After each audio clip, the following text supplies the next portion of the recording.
Hi everyone. In this video, we're going to talk a little bit about development across the lifespan and the different kinds of specific research methodologies that developmental psychologists use to understand how we grow and change across the span of our lives. Most of the research in psychological science is conducted with people around your age and in your part of our society. That is, young adults who are in the position to go to university or to take upper-level high school courses, and who have a particular set of experiences and values. As a result, what we know about psychological functioning is a bit limited and is focused on just this subset of the population. It forces us to think about how maybe we don't develop in a super linear way, but rather that there are different psychological challenges at different stages in our lives, from infancy through late life, death, and dying. Our major goals for this video will be to focus on the research approaches to understanding development across the lifespan. Your textbook does an excellent job describing a bunch of the theoretical approaches that developmental psychologists take, so what I wanted to make sure we had the time to do here was to talk about those research methodologies, particularly focused on understanding behavioral genetics, because I think it's one of the most important and also one of the most challenging pieces to understand from a developmental perspective. So let's begin and talk about some of the research designs used in development through the lifespan. Your textbook describes these three particular types of designs. Most of the research in psychological science is done from a cross-sectional perspective. And just like if you were taking a cross-section of an apple and you would cut a midsection and look at what it looks like in transverse, we might take a cross-section of society. We could take different participants of various ages, so different cross-sections, and compare them to each other. So a cross-section of 20-year-olds, a cross-section of 40-year-olds, and a cross-section of 60-year-olds, and compare them on different things. So maybe I'm looking at the differences in introversion and extroversion based on age. We might compare 20, 40, and 60-year-olds to see how they rate in their extroversion, and we would do this all at the same time. But as you might expect, there might be differences other than age between 20, 40, and 60-year-olds. 40-year-olds, for example, have lived through some other historical events that might have shaped their introversion or extroversion that 20-year-olds haven't experienced. Similarly for 60-year-olds. So as a result, scientists have leaned on other types of designs. For example, the longitudinal design, where the same participants are studied across different time periods to see how they change based on their age over time.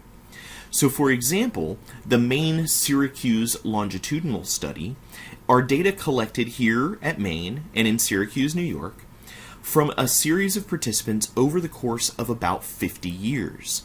We have some participants who started about 50 years ago when they were 20 and who have been sampled at 7 different time points throughout the last 50 years so that we have a snapshot, or you might consider it a cross-section, of those people, those same people, at different ages.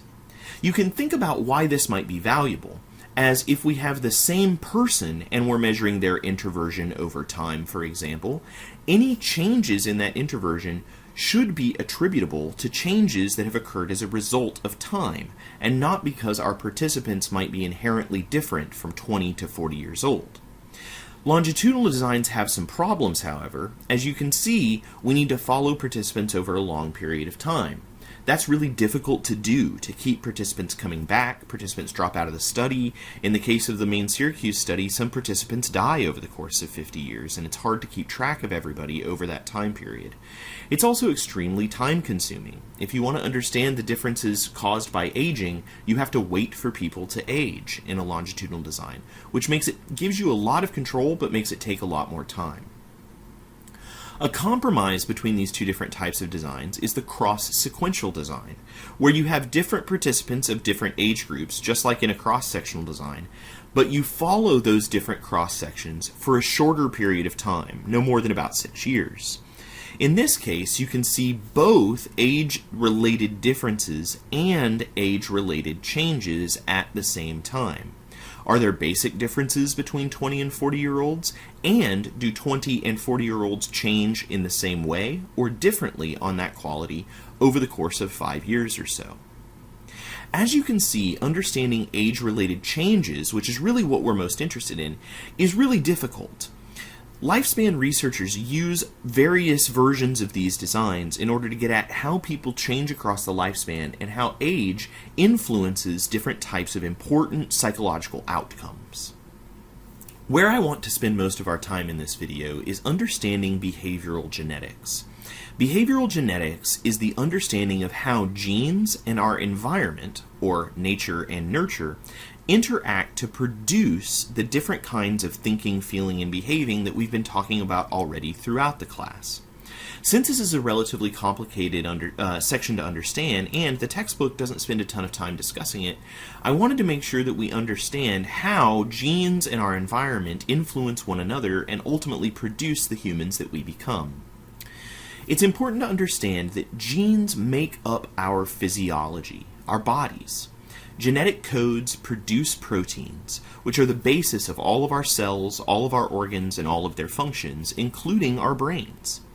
Some parts of our existence are determined almost entirely by the genes that we inherit from our parents at conception, like our eye colors and things like genetic diseases, which we'll talk a little bit more about. At conception, the process depicted here, we inherit a mix of genes from our mother and our father. Those genes are shuffled, and the interaction between the genes from mothers and fathers produce the particular genotype, or genetic makeup, of a human. For example, when a mother with red hair and a father with black hair conceive, what's the process for determining the offspring's hair color? That process is understood through understanding basic Mendelian genetics. Some genes are dominant, other genes are recessive. What this means is that some genes are stronger and you only need one copy of that gene, that is from one of your parents, to express that trait. So let's say, for example, that black hair is a dominant gene. That means that if you inherit the gene from black hair from your father, it doesn't matter what genes you get from your mother. That dominant black hair gene will produce black hair. Recessive genes, though, require you to inherit a copy from both parents before they produce their effect. Red hair, for example, is a recessive gene. You would have to receive the red hair gene from your mother, as well as a recessive red hair gene from your black-haired father in order to have a red-headed offspring. But how can that happen? So remember that dominant genes are expressed regardless of what other recessive gene you might have inherited from your other parent. So perhaps our black-haired father inherited a recessive red-haired gene from his mother and carries that recessive gene, hidden by the more dominant black-hair gene that he would have then have to have received from his father. Let's talk about this in a specific concrete example of genetic diseases. PKU is a disease that causes problems processing protein and causes serious health problems when that protein builds up in a human system. It's a genetic disorder, meaning that it is wholly determined whether or not you will have PKU by what genes you inherit from your mother and father that code for the proteins that produce that disease. In the case that's visualized here, both parents have the dominant gene for PKU, which is the normal processing of proteins. As a result, neither the mother nor the father have the disease. The mother, though, right here, has the recessive gene that is hidden by the fact that she also has a dominant copy of the gene. So even though she's carrying that recessive trait that causes the disease PKU, she doesn't manifest the disorder because she inherited a dominant copy of that gene from one of her parents. So, when this mother who carries the recessive PKU gene and this father who does not carry that gene conceive, the mother contributes either the dominant gene or the recessive gene, and the father contributes either one of his dominant genes. As a result, none of the children that could possibly be conceived by these parents will be afflicted with PKU because there is no way for them to inherit two copies of the recessive gene. they will always be protected from potentially the inheriting of their mother's recessive gene by the father's contribution of a dominant gene. However, if they do receive that recessive gene, they will be a carrier for PKU. They will carry that recessive gene just like their mother, even though they don't manifest the disorder. What that means is if a carrier is to conceive with another carrier, the probability of having the disease becomes available. In this example, we have a mother and a father who are both carriers. Just like in the previous example, neither the mother nor the father have PKU because they're protected by the dominant gene that they inherited from one of their parents. If these parents conceive, the child may receive both recessive PKU genes. If that's the case, the child will have PKU. Also importantly, in this case, 3 out of 4 of the children either have one copy of the recessive gene and are a carrier and are thus potentially may pass that disease on to their offspring, or have the disease themselves. So if 2 parents who carry the recessive gene conceive, then 3 out of 4 of their offspring will carry at least one copy of the recessive gene, and only 1 out of 4 will carry both dominant gene copies. This is how recessive traits persist. Like red hair, even though someone doesn't have the trait, that recessive gene is carried, and as they conceive with others who might also be carrying that recessive trait, those recessive genes stick around and manifest in society.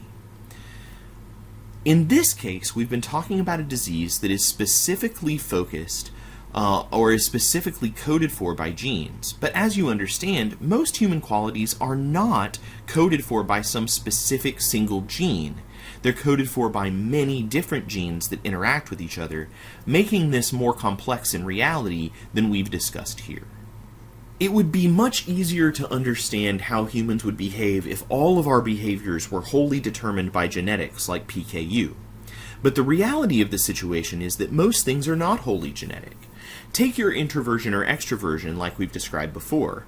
These things are both genetic and environmental. Behavioral genetics is the study of the relative contributions of heritability, our genes, and the environment, how we are raised from prenatal environments in the womb, to how we're raised by our parents, to unshared environmental peer experiences, and how those things combine to produce the specific behavior that we have. These things interact. So genes produce a predisposition. For example, you may have a set of genes that predispose you towards being particularly extroverted.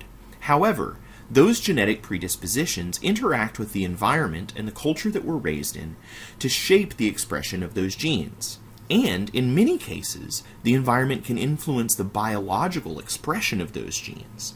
So this is an interactive process by which genes and the environment influence one another, and that interaction produces the ultimate quality, like extroversion. Psychologists and other types of scientists use the process of behavioral genetics to understand the relative contributions of genes and environment on any particular behavior. The way that they do this is through a type of study called twin studies. In your chapter, it details the difference between monozygotic and dizygotic twins. Monozygotic twins have, as you know, 100% of the same genetic material. That is, their DNA is the same. So if we go back to this idea, H squared, the heritability, is exactly the same for these two individuals. As a result, since they have the same DNA, then any differences between these two individuals on any given trait, this is talking about intelligence, must be attributable to the environment because they are exactly the same when it comes to DNA. So if they're different, it must be because their environments are different. If the qualities are the same, since their environments are different, then similarities between these two monozygotic twins should be attributable to genes. We can compare these identical or monozygotic twins to dizygotic twins or fraternal twins, twins that do not share the same DNA, but are raised together and share the same environment. So any similarities between these individuals should be because of the environment, and any differences should be due to genetics. If we take a bunch of studies of both monozygotic twins who are reared together and who are raised apart, and dizygotic twins who are raised together and who are raised apart, and look at the data across all of those studies, we can come up with an estimate for each of these qualities. What proportion of the differences between people in extroversion, for example, are attributable to differences in their genes, and what proportion of the differences between people in extroversion are attributable to differences in the way that they have had an environment, in their raising, in their neonatal environment, in any other kind of environmental influence. In other words, how much of our behavior is nature and how much is nurture? Now, the answer to this question helps us understand why the sort of fight about whether things are nature-driven or nurture-driven has been so difficult to resolve. What we find in psychological science is that most things are about 50-50. About half of the differences between people in their behaviors are attributable to differences in their genes, and about half are attributable to differences in their environment. As a result, what we find is that understanding both genes and environment is critically important, and that's what the study of behavioral genetics, largely in developmental psychology, helps us do. I hope you've enjoyed understanding this piece of how we find out whether nature or nurture is to blame for a particular behavior, and I look forward to seeing your thoughts about this in the discussion forum.